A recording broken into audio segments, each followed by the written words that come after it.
So hey companions, thank you for joining the side quest. Right now we're going to be looking at some dumpling recipes because I've been getting smashed over the head with these over the past month, 2 months. Just like dumpling recipe on dumpling recipe, the dumpling lobby is just hitting real hard on my algorithm.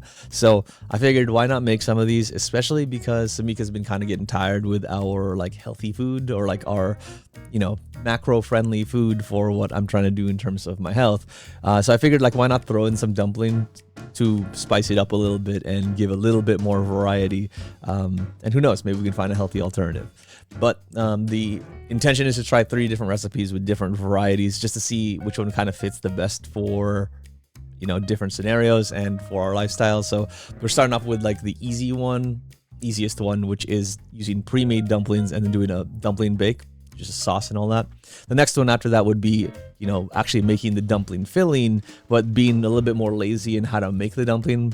So this will be more like pan-fried dumplings, really lazy style, if you don't want to go through the whole production of it. And then the last one is going to be the one that I care about the most, and that's going to be the dumpling lasagna, because that one has been coming up all the time and it looks great. So that one's going to be the last one, but probably the most involved one as well.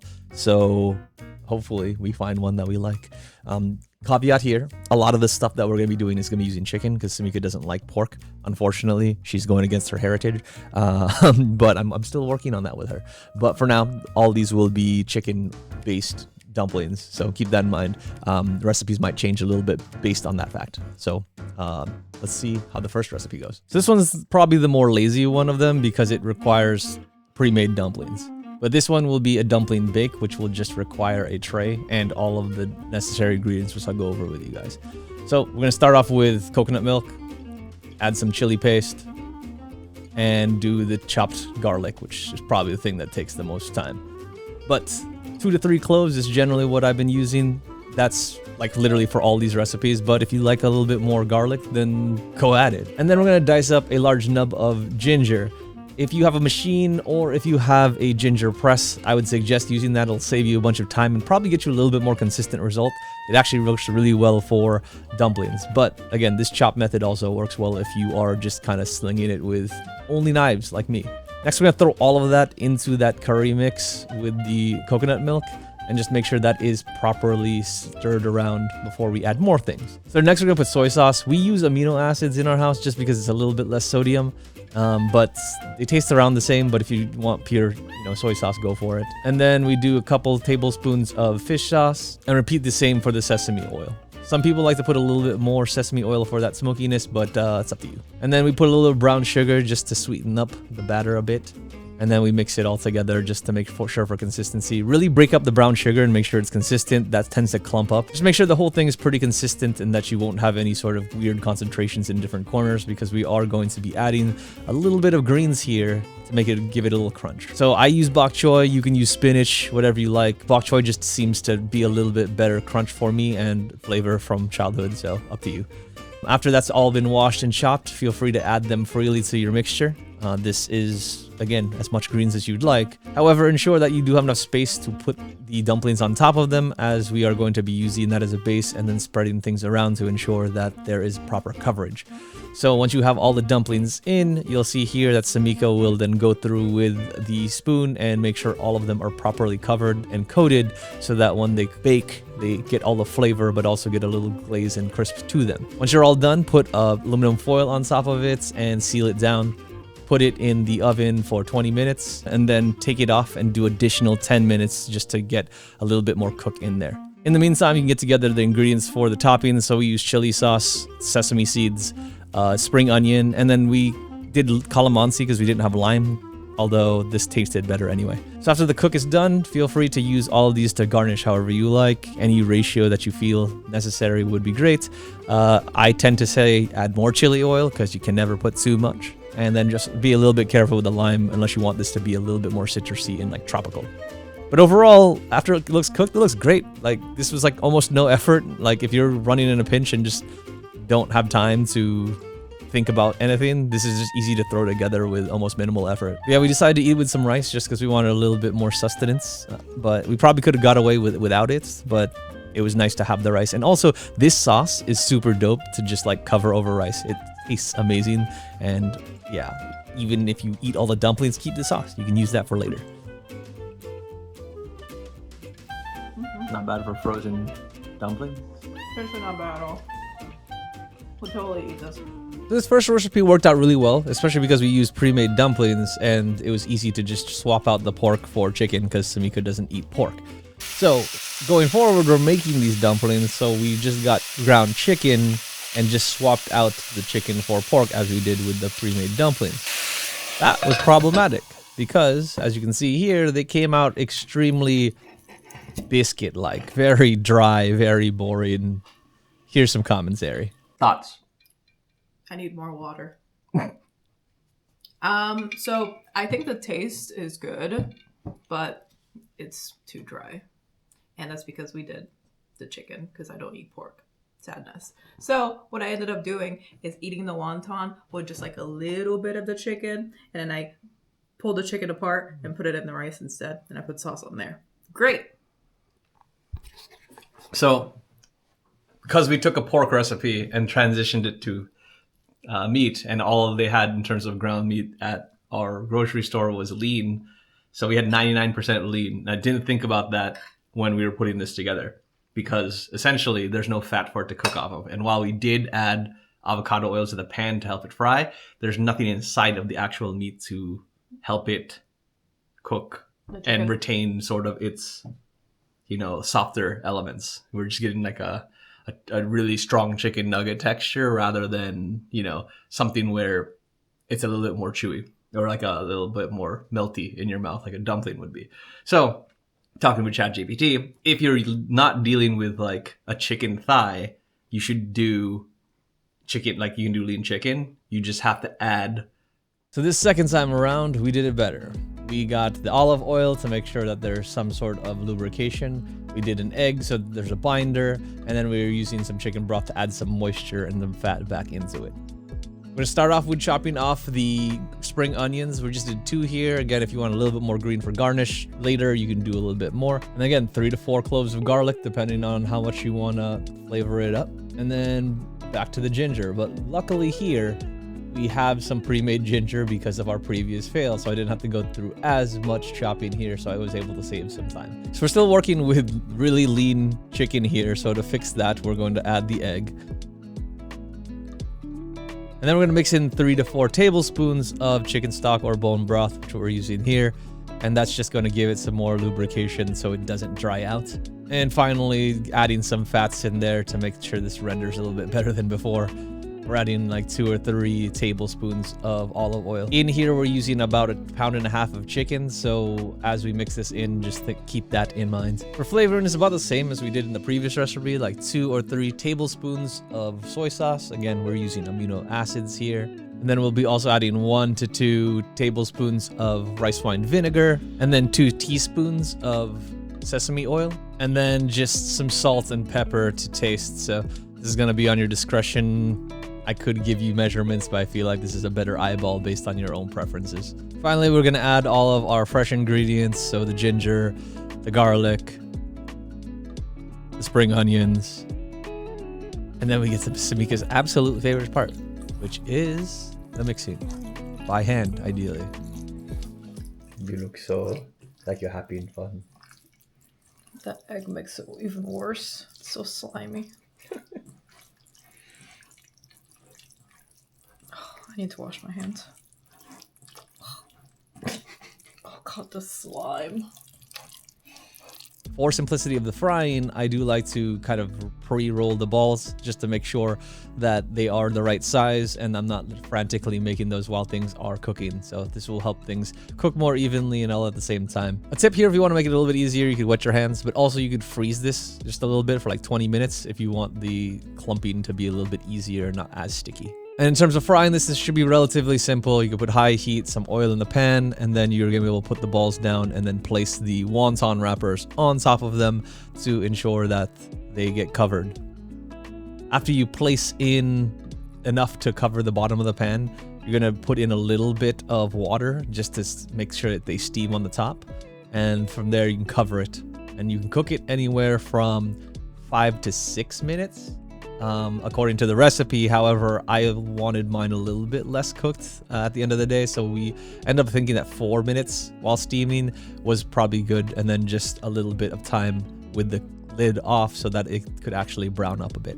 In the meantime, I was gonna create a dumpling sauce. So again, a lot of the same ingredients, and this is gonna be, I feel like this is again more of an eyeball thing, but we did amino acids, rice wine vinegar, some sesame oil, added some onion powder just because, I don't know, was feeling it. And then we added some chili oil, of course. And as I mentioned, we like to put a lot of that. We did some flavoring, and I needed to add more soy sauce. So again, this is just more of however you'd like to flavor this. So after you get done with your first cook, like check the dumpling, make sure you cut it in half, make sure everything looks good. From our perspective, these were much better than the first ones, and they looked a lot better just even coming out. They weren't as dry. They had good texture to it, so we kept going. The recipe calls for you to dress it inside the pan. I think that's why they get some browning inside of the pan there, but since we were creating so many of them, we didn't want to have to rewash things or have things stick, so we dressed them outside of the pan and onto the plate. Overall, everything tasted really good. I think the messy nature of this kind of made it nice and casual. So if you're trying to make like just a quick pan for yourself, I think that's great. However, this yielded a ton of food, so I was way more full than the other plates. So this might be a good instance if you want to share with friends. Gonna have food for days. Here you go. Try. Now you try.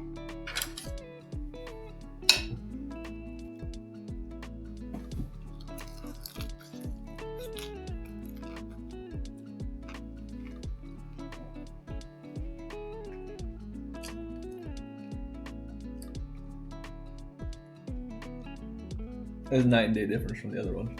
Really? I still think we could probably cook it less, but you can tell me. Says the person who tried to eat raw chicken. Still tasted good. So recipe 3 is the one that probably everybody's been waiting for, and that's the dumpling lasagna. Because our grocery stores don't have ground chicken thighs, we will have to do this ourselves. And I had to look at ChatGPT, but we're going to use a food processor for this since that's the only thing I have on me. We're going to take chicken thighs, trim them up a bit just to get a little bit of that excess fat out. Again, it's inherently more fatty, so you don't need all that extra. But if you want to have it extra fatty, you can keep it on, I suppose.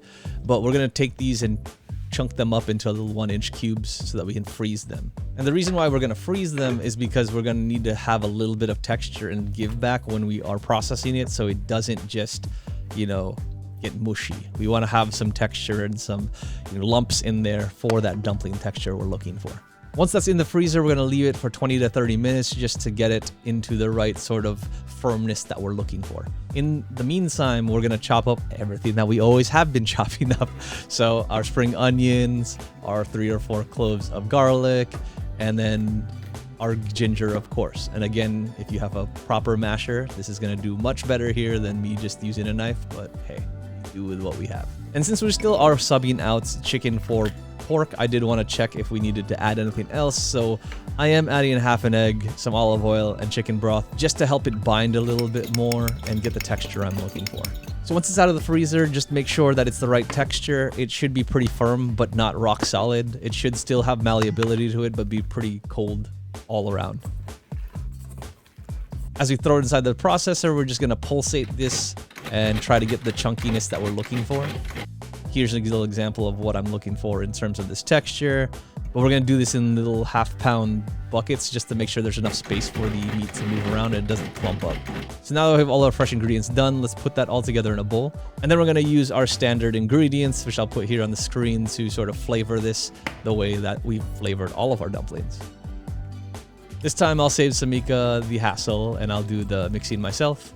So this is kind of how it's coming out. So we don't have the proper accoutrement, but we do have a pan that will work for the dumplings. And it doesn't quite fit inside of our pan to do steaming, so we're kind of improvising. So obviously it's better if you do have like something big enough so that all the steam can get stamped or trapped, but we're gonna do something like that or like that to get the best we can do. So these may come out weird, but it's because we don't have the right pots. But let's see what happens with this jank method. Stand now is we have all of the meat prepared. We have our tin, and then I'm gonna have Samica do the wontons, and this is water because you need to soak these a little bit before placing. So that's just a station for her. And then we also have the chili oil aminos because we're not using soy sauce, toasted seeds, and a little bit of bone broth for like the toppings. So let's get to it. We're gonna start lining the tin with our wonton wrappers and ensure that you really separate them because there are times that they get stuck together. You don't want this too thick. I have read in the comments that people haven't done that or they tried to double up and it got really, really doughy. So make sure that you separate those out and you properly soak them. Like make sure you get them really deep in there and they should be properly soaked all the way around. Your water's gonna get starchy real quick, but it's okay. Like it just needs to be wet so that it can mold to the pan. I finished the first layer, but I let Samica do the rest of the layers just so we can get different shots here. So essentially, we're gonna do the same thing about layering like a lasagna would. Just get a really thin layer of meat and then layer it again with some wontons and then a thin layer of meat and wontons. And I think depending on how you want to do this, I like to have more layers than meat. So I really like to spread it thin and just make sure that it's completely covering the wontons. But it's up to you. If you want some thick ones with less wontons, you can just pile on the meat a little bit more. But I think for stackability and it's like retention of shape, it's better to have thinner layers of meat. Just add a little stock to the top to ensure that the top layer is flavored and will steam up with the rest of the dish. So you want to get a rolling boil at high heat, and then you're going to want to take your dish and put it inside the pot. Luckily, our bread pan that we're using here fits right in the pot and it doesn't sink in. So this does give us a good steaming environment. Unfortunately, we don't have the perfect lid for it. So we just put on our slow cooker lid to see if that will work. You'll see that there's a lot of steam still coming out. So we end up remedying this by using a couple of cloths or dish towels to really seal that in. So we're gonna put it in there to steam for like 25 minutes just to see how it is. You might need to do an additional 5. We definitely needed to because we didn't have a good seal and ended up using towels later to make that seal a little bit better. But 25 minutes, if you have a good system and pot setup, should cover it, or if you properly cover it from the beginning, 25 should be solid. You know it's done when it looks like a pruned finger. So at that point, we're gonna add our spring onions, our sesame seeds, a little bit of liquid aminos, and of course, laugama. This thing was big, to be honest. We probably could have fed like a couple people instead of just us, but we went the fat route and just cut it in half and plated it. You can see here there's a ton of layers, but because we use the bread pan, these things aren't perfectly like stackable. So you can see it kind of frumping a little bit because of the fact that the base is a little bit smaller. So if you guys have a proper square one, it'll stack out right. But on the side here, you can see all the layers from the edge that there was excess. But overall, it looks really, really good and it tasted amazing. Oh wait, how is chicken thighs? Surprisingly good. Surprisingly.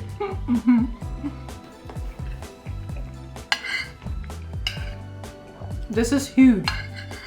Yes, was it good? It's really freaking good. But this is huge. This feeds 4 to 6 people, for sure. 4 people. Fine. Without the rice. Let's see how much Samica still has to eat.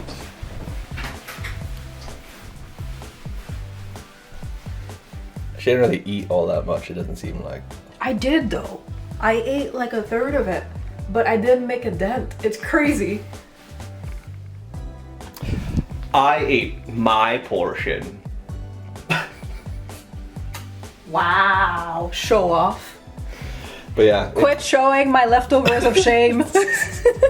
But yeah, it probably feeds like 4 to 6 servings Yeah. for 1.5 pounds of meat. Oh boy. So 3 recipes in, I kind of feel like I got dumplings down. It was really good too because we got to understand like there's like a little commonality of ingredients. So I always know that I need, green onions, ginger, garlic, chili oil always around just so I can throw this out whenever I need to. But also the fact that like I got to iterate, I got to practice over and over and over again. So I kind of understood like what am I looking for in terms of look, how should things feel, all that sort of stuff that would help us get a better product in the end. So messing up a bunch has helped us get an understanding of what to look for in dumplings in the future. But I think the biggest takeaway is I learned how to modify meats a little bit better because, I had never thought that, swapping meats was going to have a big thing. I just had to swap the type of meat, but never thought about fat content until now. I generally go towards pork because we're trying to supplement more things with chicken because of Samica's preferences. I just didn't think that we should use chicken thighs. I was just like, she just gets chicken breast all the time. Might as well just use that. But it's really nice that we now know that we can go that route and still modify it with relatively healthy options and still get 80 to 90% of the flavor of the natural fat, which is also really good because, again, if we wanted to do dumplings but we don't want to completely splurge, we in terms of our calories and cholesterol, we can go with the lean meats but just add some of those healthier fats in there to make things work out a little bit better. So this could be a healthy option. Again, if you want the dog biscuit version that we created and it's just no fat whatsoever, you could go that route if you want that really healthy version. But for us, I think this is just a very good way to just have this in our back pocket in the event that we get tired of our meals so that we can keep, on track without falling off a cliff. But overall, obviously, I feel like we all like the dumpling lasagna the best. It just came out the best. And that's not just because we made our own meat, but it's just because the whole execution of how it felt in mouth and how all the flavors combined together and the steam from it all just was very, very nice. The lazy dumplings, in terms of the middle recipe, I probably wouldn't do it again. It just didn't come out as nice. But, if I was just doing 5 dumplings and I just wanted to quickly make it all in one pan, totally a viable option. But if I really wanted a lazy option, I would definitely do the bake. Even if I made my own dumplings ahead of time and then just did the bake, I think the bake was super dope because, one, if you had all the dumplings already made, this was literally a 30-minute exercise at most. And then after you eat it all, you still have all the sauce and some of the vegetables there, so you could use that for rice or another meal later because the sauce just tastes super, super dope with the coconut and that Thai curry. So definitely a viable option to kind of mix it up and extend your dish to a couple meals. But hopefully you guys learned something too. This is the whole point of this channel, is just to sort of mess up a ton and then figure out what we keep with us and see how it improves our future main quests. But if you have any questions about any of these recipes or any of the ratios that I use, that we put in the comments. I can give you some more insight on some of the stuff that I eyeballed. But if you have any other questions or even other suggestions that you'd like to see us cook or just do and try out, as long as it doesn't risk our lives, we're down to try it on this channel. But yeah, if you could, please like, comment, subscribe, do all the things you normally do on a video that you like and love. And I really appreciate you guys joining me on this side quest. As always, appreciate you. See you very soon.